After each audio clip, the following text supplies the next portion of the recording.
Well, welcome everyone to the latest episode of the Guardians of the Flame podcast. It's really good. It's a bright, sunny December day here in on the north coast of Northern Ireland, and we're in a city that is known by, I suppose, two different names depending on what side of the street you grew up in. It's nowadays people call it Derry, Londonderry, and so I'll probably have to keep calling it that the whole way through, just so we don't offend anyone listening. But it's a real privilege to interview. Right now I'm going to interview James Greer, and then and later on Kathleen Gillespie and Anne Walker. And it's I think these kind of conversations are just very, very special. I find them very moving, and I think you're going to find this conversation. It's trying to get to scratch this behind the surface of what you see when you look. Many people listening to this may not be from Ireland, and if you look at Ireland, you think of green fields, and it's all very beautiful. But actually, the real beauty, I think, is in the lives of people who have lived here, and who have made courageous decisions and have had difficult lives and have made mistakes, but who today are living in a country that's rebuilding itself. And so, with saying some of that, it's a great, James Greer, to meet you and to have you here with us. And thanks for giving us your time. No problem. And we were sitting there beforehand and we were laughing our heads off it as we were kind of talking about stuff. So we're trying to hold it together for this. We'll do our best. You got to try. Although, having said all that, we survived 40 years of tragic, terrible, horrendous troubles. And I think part of our survival mechanism is our ability to not take ourselves too seriously. Yeah, indeed. Well, James, why don't we start kind of early on in your life? Tell us just a bit about the background that you had, and then we'll kind of go into what happened. My mother and father, right? My mother was from Donegal, Muff. There's just across the border in Derry. It's only, I think it's 5 miles down the road is Donegal. Just across the border, Muff, my mother and her whole family. Now, Muff in those days, I have to put a bit of context in this, was a very, very, very small rural village. And that'll make sense in a second. My father was from up the Letterkenny Road in a place called, I can't remember the name of it now, but just not that far out of Derry, a couple of miles outside Derry. And Belugary, funny name, but this place is full of funny names. He and my mother both had TB, and they met in the TB hospital. Now, in those days, my mother's sister died with the TB. Her child, Grace's child, died with the TB, as did her husband. So who survived that was their son. So the family was wiped out, barring their son, who was a baby at the time. My mother got the TB and was put under. Basically, they were put under. I don't want to labour this too much, but it's important. It's context. They put under that hospital, and basically they die. Most of the people died. And my mother reckons her survival was down to her pouring her medicine out. It was like an old army hospital, so it was Nissan huts. If you know what Nissan huts are, they're just rounded, half round tin huts. And she poured her medicine out, and it actually took the paint off the Nissan hut. But my father was there as well. He was in the male ward, obviously. So he and she got together, and they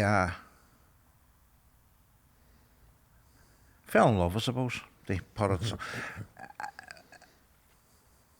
I often think about this. It was like wartime love. It was. They weren't. They probably thought they weren't going to see another 6 months, you know what I mean? So it was that type of thing.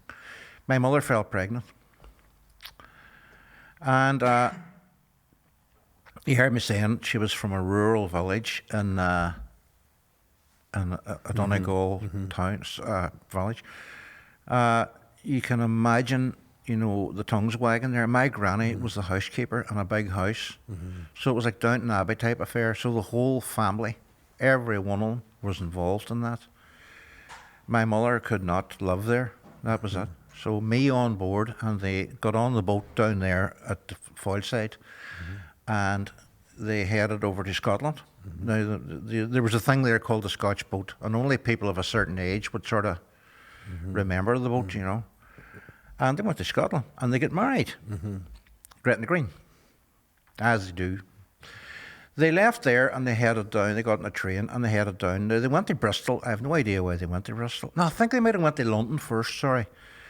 And because my father actually tried to get a job with British Rail, but he's colourblind, and he didn't know he was colourblind, and he didn't manage to get through that. They went to Bristol. He got a job, a good job, and my mother had a big 3-story townhouse, and she used that became her business. However, when I was three, they actually came back here and took up residence at the church, the bottom of the hill here. So from where we're sitting now, it wouldn't be half a mile. And I was reared in that environment, and a very, very, very religious. And my mother was a very religious person anyway, to the day she died. And I was reared in that environment, you know. Now, the house that we lived in was an old converted stable. It was only 2 bedrooms, and I was about 9, I think. And my younger sisters, one was 6, and the other one was 5. And we left there and we moved to a place called Milltown, which, as the crow flies, would have been maybe another 3/4 of a mile, maybe at the max. And it was a rural housing development. There was 38 houses. And I was saying earlier on to somebody that, you know, the top of one hill you had the church, then you went down the Church Brae, you went under the Glendermot Valley, and then you went up another called the Chapel Brae, and the Roman Catholic Church was at the top of that brae. Now, most boys at that time were footballers. I was not a footballer. But the guys that I knocked about with were from up at Chapel Brae neighbourhood. So I associated with them, you know, more than anybody else. And that was the way I grew up, you know what I mean? Until I was about, I'll say, you know, 15 maybe. And then I noticed, you know, it wasn't as if we purposely decided that we would go our separate ways. It was just that those friends were replaced by other friends. And it didn't happen in any malice or in any structured way that I can recall. It just happened. And I started working, and I left school and became an apprentice. You know, I can remember the teacher coming to my mother and saying he wanted me to stay on at school and do exams and blah, blah, blah. And my mother chased him out of the house and said, you are clean crazy. This guy is going to be an apprentice, and he's going to be bringing a wage into the house. And that was a priority in those days. I started working as an apprentice joiner, which I didn't like. I wanted to be a mechanic of anything. And I was actually working on the RUC station. And I can remember, you know, down there as well. And my baptism, you've got to take a wee country boy, you know, who was it's only 3 miles from where I was the centre of Derry, but it was pretty rural. So there I was, from that environment, you know, taken into a totally alien environment.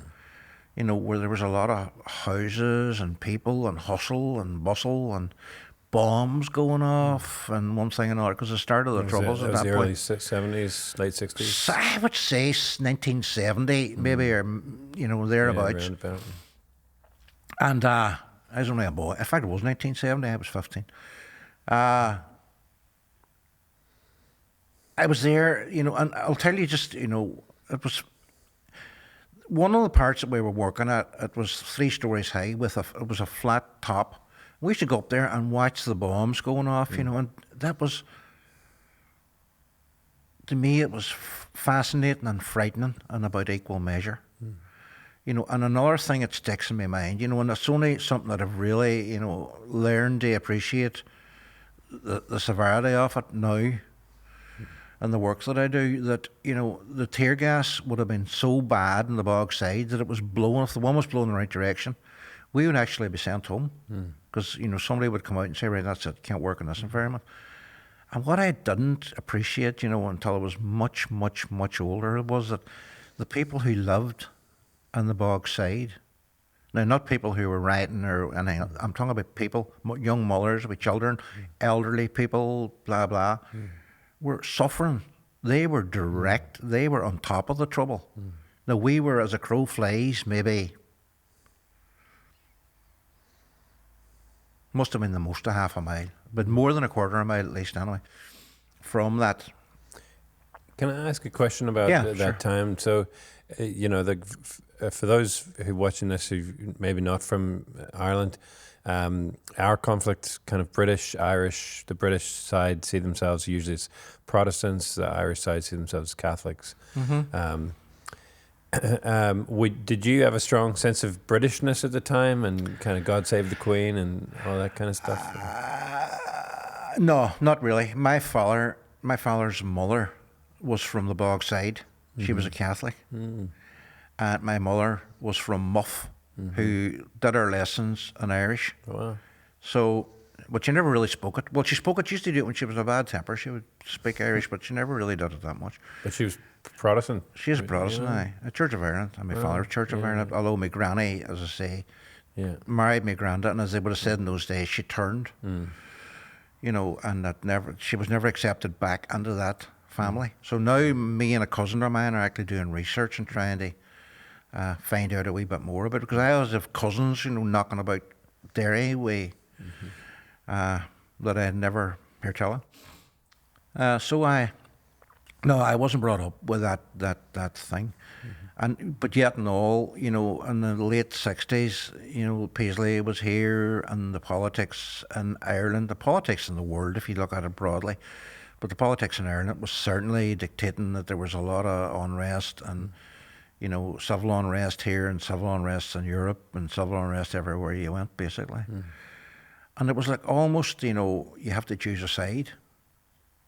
And I have to take responsibility for myself, but at the same time, you know, I was forced down an avenue that, you know, if I look back on it now, maybe I wouldn't do it again. But having said all that, the choices were made and the things that happened. And the UDA was just becoming, in fact, the UDA wasn't even the UDA. I don't know if you're aware of this or not, but it was born in Belfast up the Shankill Road, and it was the Woodvale Defence Association. And then other places, you know, like the Newtownards Road would have the Newtownards Road Defence Association and such Defence Association. And then somebody said, why don't we just call it the Ulster Defence Association? So that was where the UDA came from. And they were actually, the housing estate across the road from here is commonly known, there's no such place, by the way, as Irish Street, but it's commonly known as Irish Street. And the barricades were the thing at the time, and the whole Derry side had been closed off and barricaded, and here was the same. And there was no real, people thought they were protecting the area, you know, and that was all right. And my friends had all joined the UDA at that point, and I didn't. And so I was still working as a joiner, as an apprentice, and I went away and joined the army. I spent a year in the Irish Rangers, 2nd Battalion Irish Rangers, but the postings went up and I was being sent to Cyprus, and I rebelled, and I said I would not be going to Cyprus. I was only one in the platoon. I think there was 22 of us in the platoon, and I was the only one going to Cyprus, and I thought they were picking on me. How foolish was I? But I left eventually and came back here. And, you know, the place had gone from bad to worse. You know, I come back here, the troubles at that point then were boiling and raging. 1972 was the worst year of the troubles. Bombings, killings, you know, that was it. That filled the airwaves, it filled the nightly news. Nobody talked about anything other than who was killed today, who was blown up, blah, blah. The UDA, where I lived, a place called Milltown, was actually then expanded. They built, I think, I'm not sure how many, roughly 200 more houses were built, and the UDA moved into that area, and all my friends who had been in the UDA anyway. And I would never say that I was forced, coerced, or pressured in any way. But to cut a long story short, I eventually joined the UDA, and I can remember the night I joined the UDA like it was yesterday. I went into a room, a darkened room. There were 3 men sitting behind a table with masks on them. There was another man with a mask on him standing beside me. He handed me a statement, a swearing-in statement, an oath. He held it in front of me and told me to read it, while I had a gun in my left hand. In my extended hand, I had a Bible. And that was it. And I remember thinking, oh dear, because they made it very clear, there and then, that you're not leaving this organisation alive. That was the way of it. And I think the seriousness of it then just began to, filter into my 17-year-old brain. I was 17. Wow. You know what I mean? And I realised then, I thought, what the hell? This is not... But I felt trapped then. And also, they would sort of make you do things that were basically, stupid things, like rioting and, breaking windows and hijacking cars and stuff like that. Not low-level stuff, And then it just graduates on until it becomes very serious, So Can I ask one question just Yeah, also sure. about while we're, because one of the themes of our series is looking at often how religion's used in conflict areas to justify each side's. Yeah. Did you have a sense, even though today you're not a religious person, back then, did you have a sense of maybe what I'm doing, joining them, is God's happy with me to do this? I don't know if I personally believe that, but that was the overarching thing of the organisation, you know what I mean? God's always on everybody's side. You go back to the First World War, and the soldiers were blessed by their minister on the British side. And, the same minister of the same church, not the same minister, but you know what I mean, the same church, was blessing the German side and saying, go forth and, blah, blah, blah. And, so God's on everybody's side, you know what I mean? Yeah. At that point, so there was God and Ulster was, God and Ulster's a UVF slogan, but it was used by us as well, for God and Ulster and, Ulster Freedom Fighters, the UDA morphed into the UFF, although nobody was ever allowed to say that. And, so God is a part of it. Yeah. You know what I mean? And 1974, we were sent out to do some, 10th October 1974, and we were handling an explosive device, myself and a friend, and it went off prematurely. And I often tell people, that I didn't know what had happened. There was a big ball, I didn't hear a bang. You can't outrun a bomb because bombs go off and it just happens in a nanosecond. My friend lost his arm. His right arm had been blown off. I was all covered in shrapnel, but, for some odd reason, I was in one piece. The army descended on us. They had been sitting watching us, and I often say, that had it been a few years later, they wouldn't have arrested us, they would have shot us, because that became the thing that became known as shoot to kill, because it was basically, saving a lot of trouble, just shoot the terrorists and be done with it, So we were fortunate. My friend was fortunate in a way that the army took him into care in the army hospital, put him in a helicopter, took him to an army hospital and saved his life. Because you're not going to survive very long with your arm off, because your blood's just being pumped out of your body. We were interrogated at the old barracks, in Derry. It was known as the Victoria Barracks. And for 3 days. Now, nowadays you'd be put under a forensic suit and, blah, blah. But in those days there was none of that. And I had a pair of trousers on me and they were so saturated in blood that they hardened and they were like wood. So you could scarcely bend your legs because, they dried. And interestingly, the thing that happened next changed my life forever. We were remanded in Derry to Crumlin Road Prison, which is an In old Belfast. Victorian Belfast, an old Victorian prison, which is now basically a museum, nothing more. To C Wing, which was the loyalist wing at that time. The UVF and the UDA shared that. And such was the level of troubles that young people, and believe it or not, 19-year-olds, were going in there like a conveyor belt. Now, this is true of Republicans, because I have friends who were on the Republican conflict. It was the same on their side. It was unbelievable. In fact, it was so unbelievable that you would have been sent to Crumlin Road. You would have been there for a couple of months. Then you would have been shipped out to Long Cache, where there was more space, and your places would have been filled. You know, such was were people packed. You know, and I have to say packed because they were packed onto Crumlin Road like sardines. Cells in Crumlin Road were made for one person. There were 6 people in them. Bunk beds were 3 on top of each other on both sides. You know, and I remember talking to Americans one time, you know, and they said, and what was the sanitation like? And they were in disbelief when I said it was a bucket in the corner and a jug of water. And from 8:30 at night until 8:30 in the morning, that was it.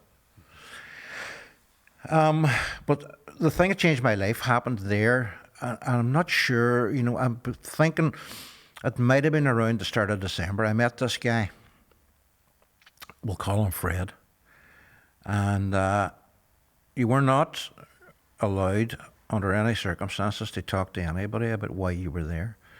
And the reason for that was that the army, the British forces would stick in spies.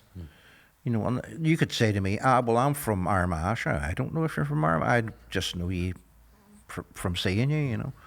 So you were not allowed to talk to anybody. So this guy comes and says, my name's Fred, and I'm in here for killing people. And I'm sort of going, because you weren't allowed to ask questions either, because that would have labelled you as possible, potential person gathering information. And oh, really? Right. He says, I was sent out to kill this shopkeeper. Now, this may sound callous, you know, but given it was 1974, so that context, it doesn't make anything that happened right, but I'm just saying it was a time of tragedy. Yeah, it's a crazy time. You know, crazy doesn't even cover it. It was manic and crazy, you know. And he says, and this was a corner shop, and he says, I went in to kill this shopkeeper, and I'm going, right, okay. Now, this shopkeeper's crime was probably, he was a Roman Catholic. So back to your point of the division of, you know, Catholics and Protestants. So this man had an area, a shop in an area that was probably Catholic stroke nationalist in those days. And he goes into the shop, corner shop, tons of them around. In those days, I don't know if it's the same nowadays, but you opened the door and it went ding. You walked in, and usually the counter, behind the counter would have been a door, and it would have went into the dwelling, generally speaking into the kitchen, because my grandfather actually had a shop very similar. And the man comes out and says, hello sir, can I help you? And he pulls out a gun, shoots him. Now, Freddie's telling me this, and I'm sort of thinking, going, okay, I'm a tough guy. Oh, really, Freddie? Didn't rest that easy with me, to be honest. And I says, I felt myself saying, you know, and I shouldn't have, but I said, what happened then? He says, I went to leave, he says, and the door of the kitchen opened again, he says, and in walked his wife. Now, there was like a moral code in those days, but you didn't shoot women, you didn't shoot children, you didn't shoot holy men, regardless of whose holy men they were. There was a line that nobody crossed, you know, an unwritten rule, maybe, if you want to call it that. And I says, I'm trying to look tough at the same time, saying, please don't tell me. He says, I shot her too, because she seen her husband lying on the ground, and he was in a pool of blood, and he was either dead or dying. So she was screaming the walls, and he says, what else could I do? So I had to shoot her. And I go, trying my best not to look shocked. And I says, then what did you do? And he says, I went to leave. He says, I just got to exit, to leave, and next thing the door opened again, and then walked their 8-year-old daughter.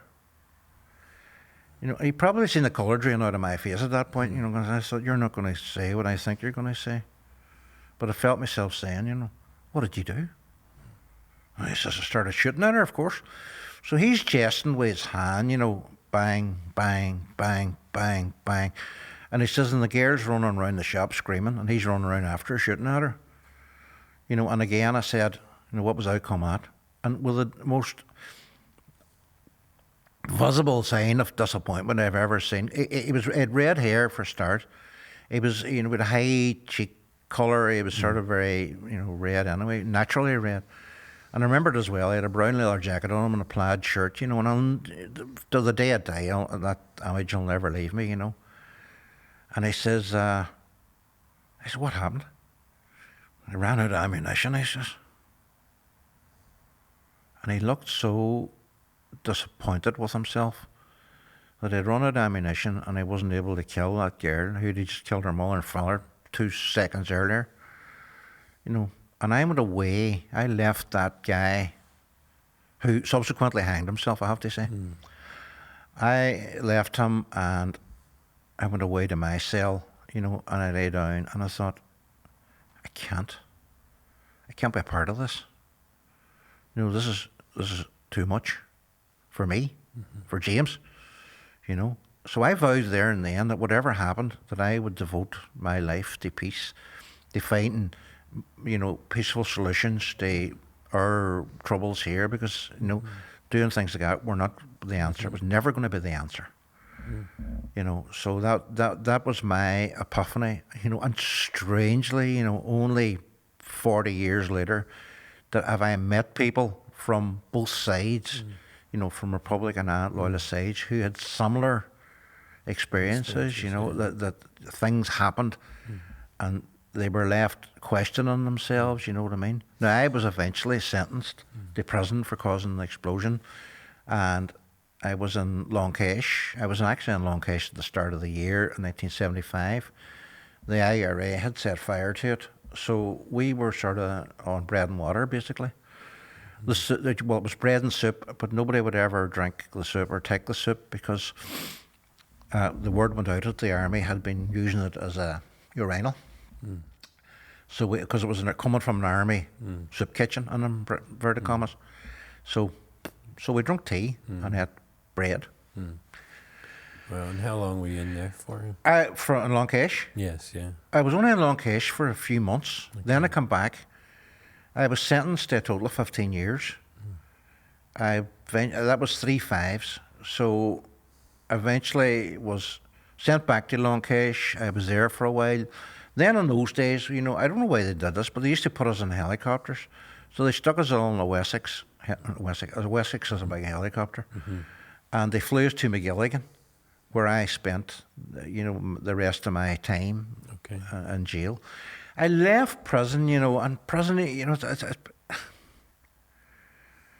it's weird to say it, you know, but it's like, it becomes like a family. Because everybody's there, everybody knows everybody, and it's, you know, we have our ups and downs. It's just like family life. You know, people squabble, people argue, people laugh, people cry. It's pretty much family environment, you know. And I left there. But I left there knowing that I would never go back to that violent environment, maybe, I don't know. And did you need to kind of leave? Well, that's just leave the UDA. You know, certainly. I mean, I had to leave the UDA, but like as I said to you at the start of this, you know, that they had made it very clear that I would not be leaving the UDA. So they approached me. I wasn't very long out of jail, and they approached me, and we want you back. And I thought to myself, really? And I thought to myself, well, if I turn my back and try and walk away, they'll kill me. That's you know. That's the kind of decision they make. And it's not even like we don't like you or anything else. It's just business. We can't have you running around. You know what I mean? You're either in or you're out. You know, you're living or you're dead. But I backed away from them, you know, and I spent a couple of years backing away from them because it was the only way I knew that I could survive leaving the org, and eventually they got tired. You know, and I ended up, by happenstance, my wife was working for an organisation in Belfast that dealt with sexual abuse, and she met this guy called Jerry, who was a Quaker, and she was actually doing a piece of work for him. And he came out of a hostel and he says, "Hello, my name's Jerry," and blah, blah, blah. And I introduced myself, and he says, "If something," he says, "you know, if you ever," and I said, "Well, Jerry, look, I'll tell you what," I said, if ever I can do anything for you, please, you know, don't contact my wife, and she'll contact me, and we'll see. Maybe a week later, I get a phone call, and he says, "Look, I mean, you were saying you're this and that and the other thing." And as you know, as I've said in the past, you know, that Quakers were great people. Quakers are great people. They don't. They're very unassuming, maybe, you know what I mean. Like, until I was, you know, and better equipped or better educated, I did realise that they went into the prisons, that they did a lot of work behind the scenes with families, you know, and never really, you know, wanted any credit for it. They just went about their work and did it. And I was very attracted to that. So I started out working with him on a holiday project, but eventually, and you may have heard of this and you may not, there's a thing called QPEP. Have you heard tell of it? No. It's a Quaker Peace Education Project. Okay. And I was on the ground floor of that. There was about, I would say, maybe 8 of us, and we were based at Magee University there in Derry. And I worked with him for about 5 years. And what we were doing, because he, you know, in those early days, and this is 86 or something like that. Again, don't go for times because I'm not great with times or dates. But I worked with him for 5 years, you know, working in schools with young people. You know, and I learned a hell of a lot, you know, from that man. And it sort of equipped me for working with other organisations. Now, sadly, that guy died actually with cancer. But I then went on to other organisations, you know, and eventually, you know, I had bounced about between half a dozen different, you know, organisations. And eventually, a guy who's a musician here in Derry rings me up, a man called Roy Buckle, and he says, "James, there's an American lady in town here and she wants to speak to you." And my first thought was, how does she know she wants to speak to me? She's just come here from America, you know. So obviously he'd had a conversation. I thought Greer would be an interesting guy for you to speak to, you know.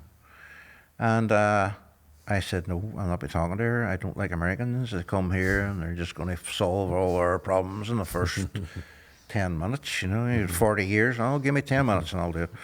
That type of affair, you know. But Roy, I put my phone down on Roy, ignorantly, or, you know, rudely. And Roy says, he phones me back and he says, "Look, you just meet her and talk to her for a few minutes." He says, "Not going to kill you, is it?" And I says, "Right." I says, "Well, she wants to come and see me. She can come. I'm not going to meet her. She can come to my house." I didn't realise at that point, you know, and this is sort of hilarious and serious at the same time, she is the worst driver I have ever met in my entire life. She came to my house and she crashed her car in a pretty serious accident. Now, she and I became the best of friends. In fact, I was just talking to her the day before yesterday.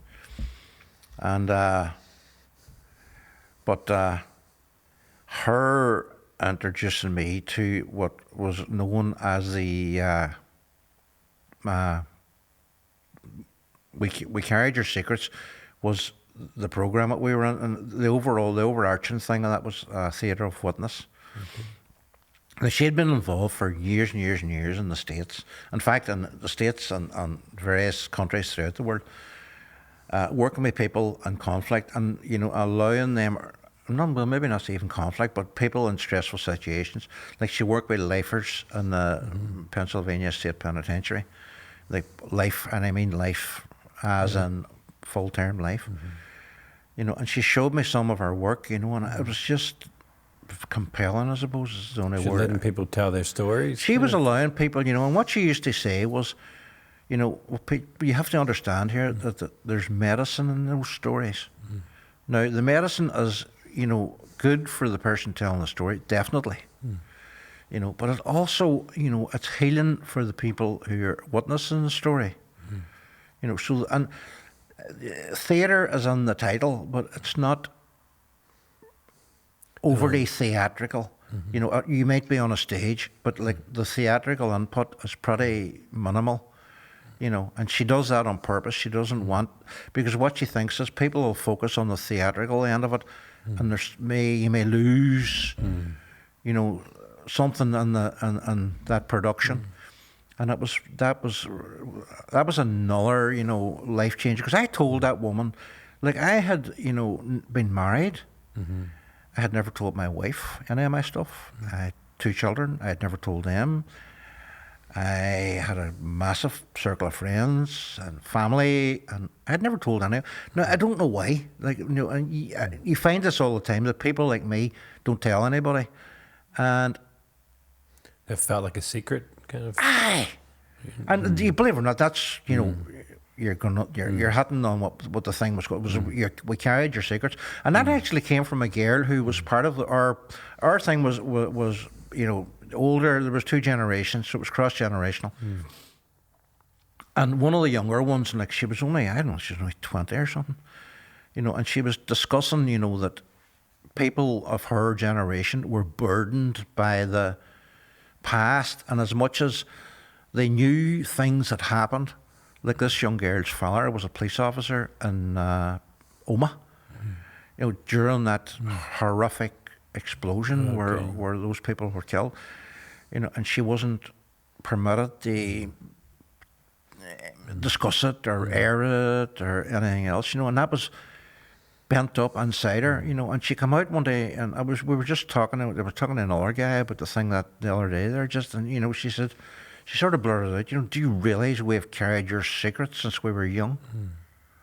And Taya picked up on that, you know, being the woman's a genius, like, picked up on it straight away, and she christened, you know, or she entitled the work that we were doing, or that particular project, We Carried Your Secrets. Wow. So telling your story became like medicine, is the way you described it? She didn't like you saying that, you know, and one of the young guys who was one of the younger generation, and that his father was a Sinn Féin councillor, who had been actually killed, assassinated by my organisation, you know.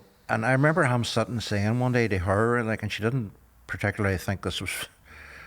Well, he said, look, he says, I've been in therapy since I was a child, since my father was killed.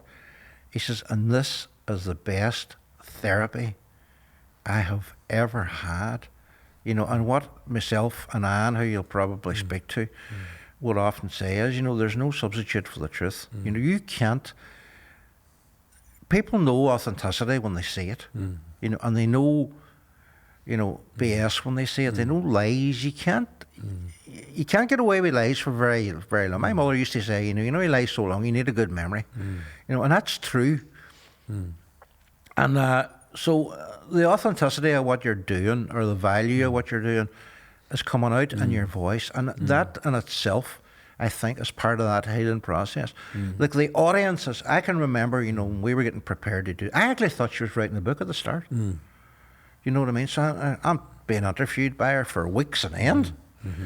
And then one fine day she says, oh, yes, James, And she said, you know what, I had told her things, like, and she says, I actually shook as I was telling her, because I had never told anyone. And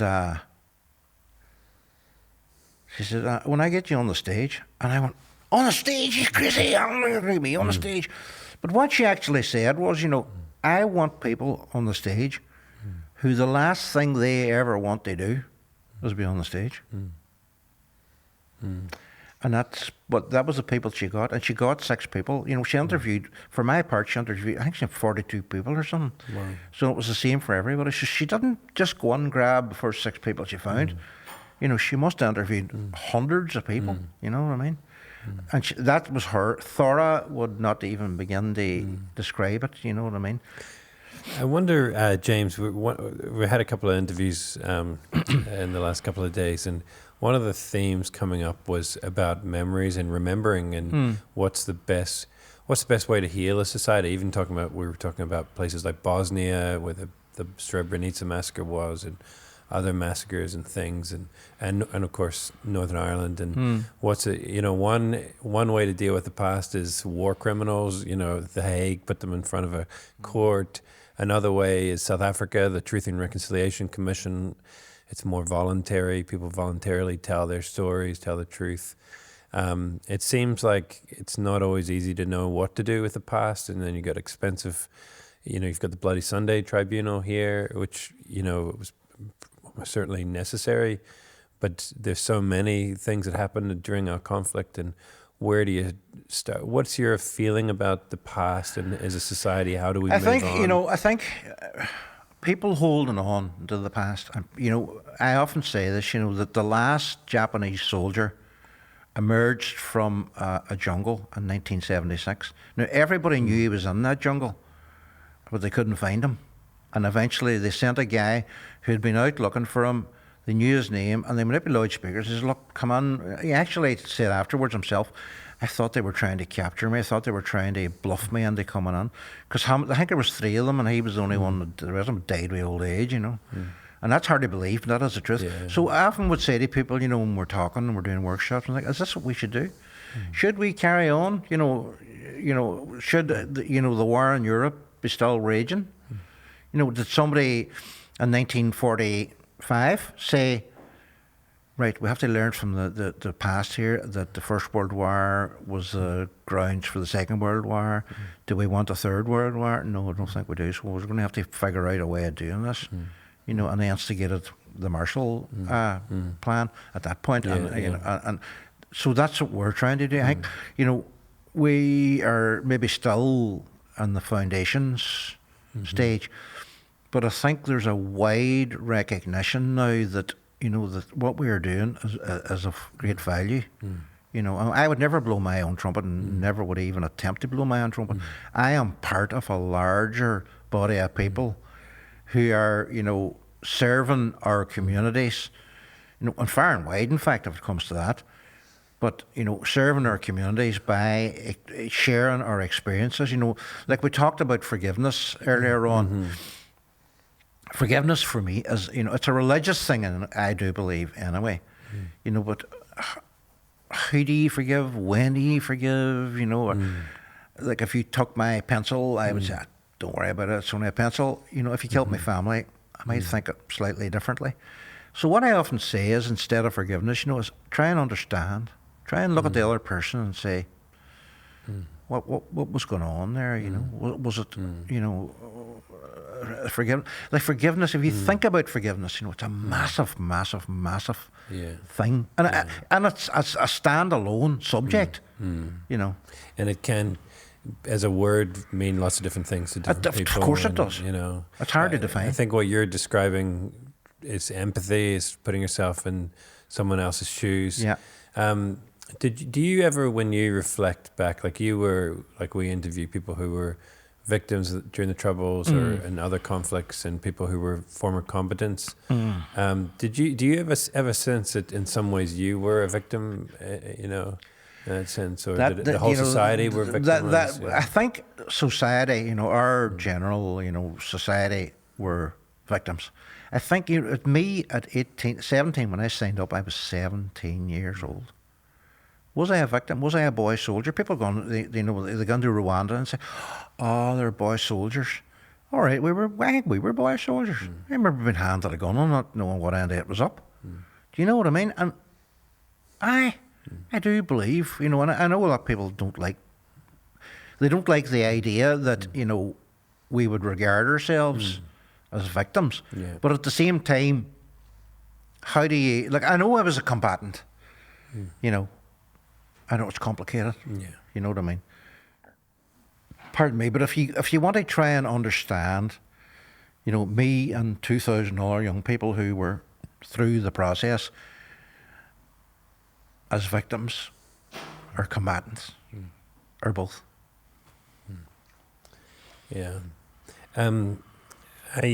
Just when you look at this country today, you're describing events that happened in the early 70s when Derry was definitely probably maybe the worst affected certainly big town during the Troubles, and and it's healing. It's a beautiful city now, really, when you walk around. Of course, there's still challenges. Do you kind of have hope? Do you feel like we can move on, or do you feel like there's still underlying issues that could just kind of like explode again? Right. Well, there's sort of 3 points there. Optimism. I do feel optimism.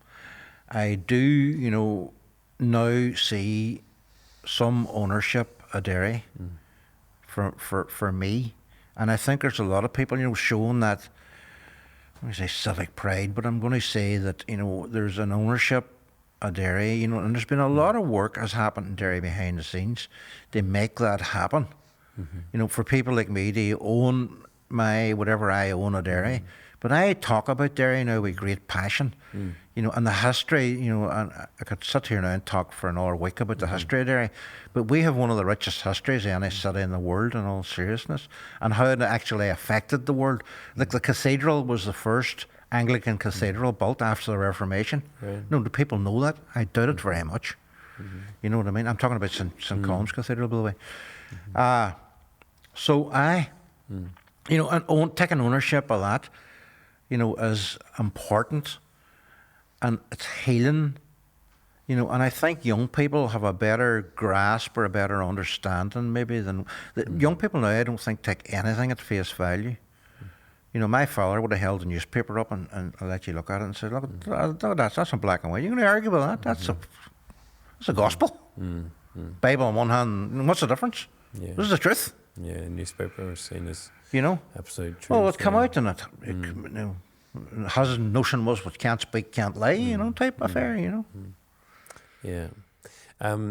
Well, I think you've touched on some really great stuff that I think is really fascinating. I love hearing you talk about the power of stories and how being able to speak the truth and not hold into it, not hold your secrets, as you were saying. I think your journey is inspiring, of meeting people who, like the Quaker guy you met, who it seems like your life has been, you've kind of met these key people at times that have kind of been able to draw you on a journey. Now you're one of those people who's doing it for other people. Well, what I would say is, that I have had I didn't have a job, get up and go to a job, 9 to 5, for 30 years and hate every day. I've had one of the most interesting existence that I know about. It wasn't all good, but it wasn't all bad.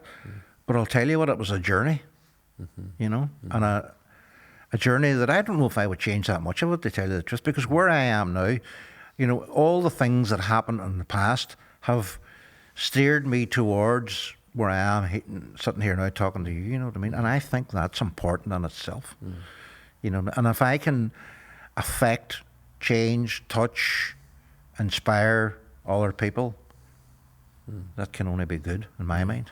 Yeah. Maybe just finish, because we're going to be also, I'm not sure what order we're going to release some of these interviews, but we'll also be interviewing Kathleen and Anne. And I know they're friends of yours, and what's the friendship with them meant to you? Well, when I it's hard because they're in the back of the room there. So I'll try and be as honest as I possibly can. Anne and I, in all honesty, had very, very similar paths. Been in the IRA. I hadn't been in the IRA. I was a quartermaster in the UDA. Turns out Anne was a quartermaster in the IRA, and she'll tell you about all that herself. I don't have to tell you about that. But I think our similarities, have brought us close. Our understanding, like I talk to guys that, people that were inside, for instance, and people who were in organisations, are part of a club that you can't join and you can't leave. You know what I mean? It's there. It's part of your DNA now, and we share that now. Anne and myself and Kathleen, who God love her, she's a bit sort of, but we all work very closely together. And I am basically the comedian of the gang, so they can forgive me for making sort of light of things, but we do, you know, and if you look back at the tragedy, you know, particularly if you go back and look at Kathleen's past and, you know, the death of her, which is probably one of the most horrific incidents in the history of the Troubles, in all seriousness. Not that you ever would want to have a scale of what, you know, but nevertheless, and what's pretty bad, you know what I mean? Anne and myself being involved at a young age and what we went through, what we understood, what we didn't understand, you know, how we arrived at where we are, would often say, you know, that we're in a place now that we're happy we're in. We're doing work that we feel is worthwhile, you know, and at times very challenging, but nevertheless very worthwhile. And, you know, Robin is a policeman who works closely with us. He says, you know, if it was easily done, was it worth doing? Yeah. Yeah. Well, James, we ended our documentary we made a couple of years ago by talking about people who guard the flame of humanity, you know, and I think you're definitely one of those people, and you've thanks for sharing your life. The life of journeys, of decisions, what you describe as mistakes, things you wish you hadn't done, but then seeing your life being able to be used to be one of those people that brings healing in this land. And I think an analogy, you know, the flame analogy is pretty good, to be honest, you know, because it's a double-sided thing, you know what I mean, good and bad, you know, and thankfully, you know, that, well, I believe where I am now is a good place, you know. Yeah, it is. So thanks, James, so much. Well, thank you, sir, for your kind listening and your endurance. Yeah. And putting up with your jokes. Well, bad jokes aside, you know. We've saved the audience pretty much from that, but it's good. Yeah. So thank you, James. On thank you that very note, much. yeah, sir. All right. Yeah. Thanks, everyone. Bye.